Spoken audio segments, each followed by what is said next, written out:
নমস্কার, জয় মা কামাখ্যা। আজকের আমার চেম্বারে একজন এসেছিলেন। তার বক্তব্য ছিল, বশীকরণ ক্রিয়া করছি, কাজ হচ্ছে, কিন্তু আবার সেই কাজটাকে নষ্ট হয়ে যাচ্ছে, সেটা কিন্তু টেকসই হচ্ছে না। কেন এরকম হয়, তার উপরেই আজকের আমার এই ভিডিওটা। আমার এর আগের একটা ভিডিওতে আমার বলা ছিল যে আপনার রাশির থেকে যদি অষ্টম রাশি, ষষ্ঠ রাশি, দ্বাদশ রাশি, তৃতীয় রাশির জাতক বা জাতিকা আপনার মনের মানুষ হন, তখন কিন্তু এই প্রবলেম ক্রিয়েট করে।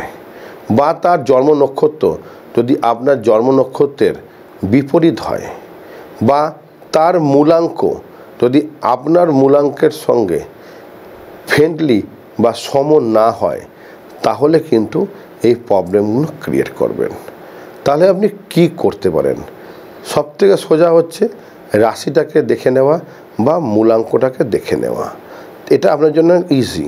যদি সেটা না হয়, তাহলে এই প্রবলেমগুলো হয়। তখন কি করতে হয়? তখন কিন্তু আপনাকে এই যে বাধাটা আছে, গ্রহগত বাধা, সেই গ্রহকে আপনাকে শান্ত করে তারপরে বশীকরণ ক্রিয়াটি করতে হয়। বিশেষ করে যদি স্যাটার্ন বা মঙ্গল বা শুক্র বা রাহুর ক্ষেত্র এই প্রবলেমটা থাকে, তাহলে কিন্তু সেটাকে অবশ্যই শান্ত করে সেই গ্রহকে তারপরে আপনাকে এগোতে হয়। তার প্রক্রিয়া কী বা তার কাটিং কী আছে মনে রাখবেন। আমি আগেও বলেছিলাম ভিডিওতে যে মোহিনী বশীকরণ এবং মনমোহিনী বশীকরণ, এই দুটো হচ্ছে অব্যর্থ ওষুধ। মোহিনী বশীকরণ নিয়ে আমার অনেকগুলো ভিডিও আছে, মনমোহিনী নিয়ে অনেকগুলো ভিডিও আছে। সেটা আপনাকে আপনার যে গুরুদেব আছেন বা যিনি আপনার তান্ত্রিক আছেন বা যিনি আপনার অ্যাস্ট্রোলজার আছেন, তার সঙ্গে আগে বিচারটা করিয়ে নেবেন। নিয়ে সেই প্রক্রিয়াটাকে আপনাকে সেই সৎ পুরুষকে দিয়ে করাতে হবে, যাতে কাজটা সঠিকভাবে তিনি করেন। তবেই কিন্তু আপনার কাজটা সম্পূর্ণভাবে হবে। এবং এই ক্রিয়াটা যদি করে তারপর যদি আপনি মোহিনী বশীকরণ বা মনমোহিনী বশীকরণ ক্রিয়াটি তার উপরে প্রয়োগ করেন, তাহলে দেখবেন সেই বশীকরণটা কিন্তু আর কাটছে না, চিরস্থায়ী বশীকরণ হয়ে যাচ্ছে। এবং ডাইরেক্ট যে চিরস্থায়ী বশীকরণ আছে, সেটাও আপনি কিন্তু করতে পারেন। কিন্তু তবুও আমার সাজেশন হচ্ছে, কিন্তু আগে একবার মিলিয়ে নিয়ে কাটিং করিয়ে নেবেন, তারপরে আপনি চিরস্থায়ী বা মোহিনী বা মনমোহিনী বশীকরণগুলো প্রয়োগ করবেন।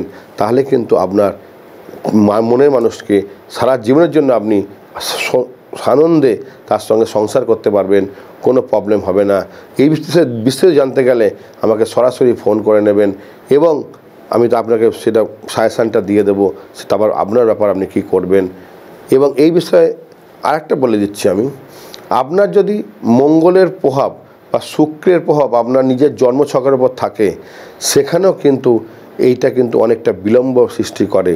এবং সেটা কি জন্য কিন্তু আপনার আলাদা করে আপনাকে বগলামুখী বা জ্বালাময়ী বশীকরণে প্রয়োগ করতে হয়, তাতে কিন্তু অনেক বেটার ফল দেয়।